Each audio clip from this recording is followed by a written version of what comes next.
का राज। जब दो अर्जुन आमने सामने आए, साल 2095, इंसान ने जेनेटिक इंजीनियरिंग में इतनी तरक्की कर ली थी कि अब क्लोनिंग एक आम बात हो गई थी। अमीर लोग खुद के क्लोन बनवाते ताकि अगर कभी ज़रूरत पड़ी तो अंग प्रत्यारोपण के लिए इस्तेमाल कर सके। लेकिन किसी ने ये नहीं सोचा था कि ये तकनीक इंसानियत के लिए बड़ा खतरा बन सकती है। अर्जुन राव एक जेनेटिक साइंटिस्ट था जिसने ह्यूमन माइंड क्लोनिंग का आविष्कार किया।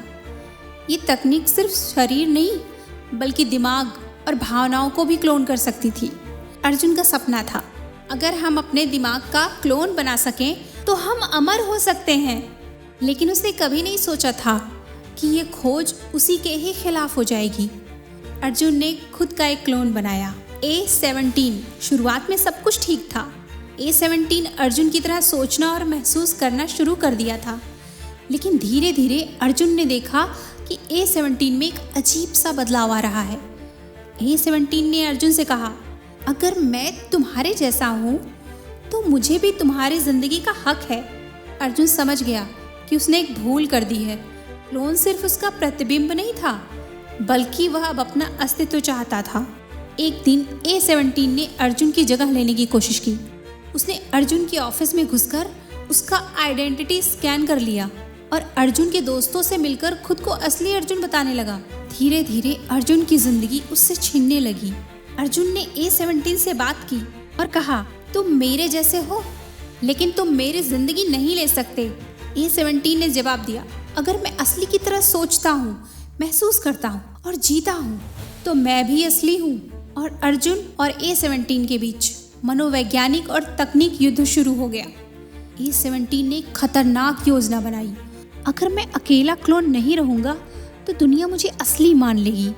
A17 ने हजारों क्लोन बनाने का प्रोग्राम शुरू कर दिया जिससे असली और नकली के बीच का फर्क ही मिट जाए।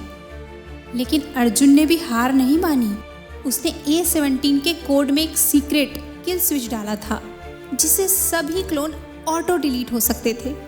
लेकिन समस्या ये थी, अगर कल स्विच एक्टिव होता तो अर्जुन का दिमाग भी प्रभावित हो सकता था। समय खत्म हो रहा था। अर्जुन ने खुद से एक सवाल पूछा, क्या मैं अपनी जिंदगी बचाने के लिए हजारों क्लोनों को मिटा दूं? A17 ने अर्जुन से कहा, अगर तुमने कल स्विच दबाया तो तुम भी खत्म हो सकते हो। अर्जुन ने मुस्कुराकर जवाब दिया, कभी कभी असली को साबित करने के लिए खुद को मिटाना ही पड़ता है। अर्जुन ने स्विच दबा दिया, क्लोन मिटने लगा। A17 भी खत्म हो गया। लेकिन धीरे धीरे अर्जुन की यादें भी धुंधली होने लगी। अर्जुन ने खुद को डिजिटल बैकअप में डाल दिया जिससे उसकी यादें भविष्य में सुरक्षित रहें। फिर शुरू हुआ नया युग और नई शुरुआत। साल 21,000। अर्जुन का बैकअप एक नए शरीर में ट्रांसफर किया गया। लेकिन इस बार उसने फैसला किया, अब क्लोन नहीं, सिर्फ इंसान।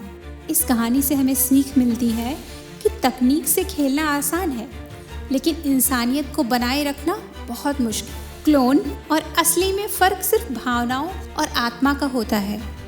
कभी कभी असली बनने के लिए खुद को मिटाना भी पड़ता है।